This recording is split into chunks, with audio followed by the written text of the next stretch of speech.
Income டேக்ஸ்ல ஒரு இண்டிவிஜுவலுக்கு return file பண்ணணும் அப்படின்னா, பொதுவா எவ்ரி இயர்க்கு வந்துட்டு ஜூலைல தான் லாஸ்ட் டேட் குடுப்பாங்க. அதாவது ஃபைலிங் அ டியூ டேட்.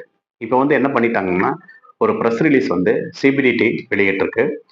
அதாவது 31 ஜூலை 2025லிருந்து 15 செப்டம்பர் 2025 வரைக்கும் டைம் குடுத்துருக்காங்க. அதாவது ஒரு 45 டேஸ் வந்து டைம் வந்துட்டு அதிகமா குடுத்துருக்காங்க. இது நமக்கு ரொம்ப பயனுள்ள ஒண்ணு தான். இதுல பார்த்தீங்கன்னா, எதுக்காக இந்த எக்ஸ்டென்ஷன் குடுத்துருக்காங்கன்னு பார்த்தீங்கன்னா, வெப்சைட்ட வந்து இன்னும் டெவலப் பண்ணிட்டு இருக்காங்க.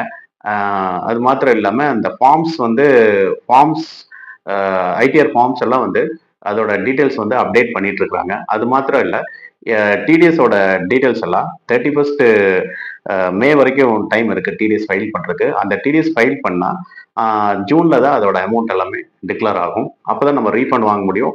டாக்ஸ் கட்ட வேண்டிய ஒரு சிச்சுவேஷன் வந்தா அட்ஜஸ்ட் பண்ணிட்டு போய்க்கலாம். அப்போ இந்த டீட்டெயில்ஸ் எல்லாம் அப்டேட் ஆகணும் அப்படின்னா, அந்த வெப்சைட் வந்து மெயின்டெயின் பண்ணியே ஆகணும். அதுக்காக அவங்க டைம் கொஞ்சம் எடுத்துக்கிறாங்க. Tax department. இதனால நம்ம என்ன பண்ணணும் அப்படின்னா, அதோட டீட்டெயில்ஸ் எல்லாம் ரெடி பண்ணிட்டு, மறுபடியும் எக்ஸ்டென்ஷனுக்கு எதிர்பார்க்காம ரிட்டர்ன் ஃபைல் பண்றது ரொம்ப நல்லது. மெயினா இதுல வெறும் அ என்ன எதிர்பார்க்குறாங்க அப்படின்னா, அக்யூரசி இருக்கணும். அ எளிமையா ரிட்டர்ன் ஃபைல் பண்ற அளவுக்கு இந்த வெப்சைட் இருக்கணும் அப்படின்னு சொல்லி ஃபீல் பண்ணி இத ரெடி பண்ணிட்டு இருக்காங்க. ரெடி ஆனோனே நம்ம ரிட்டர்ன் ஃபைல் பண்ண தொடங்கலாம். இந்த காணொளி உங்களுக்கு பயனுள்ளதா இருக்கும்னு நான் நம்புறேன். மற்றொரு காணொளியில நாம் சந்திப்போம். Thank you.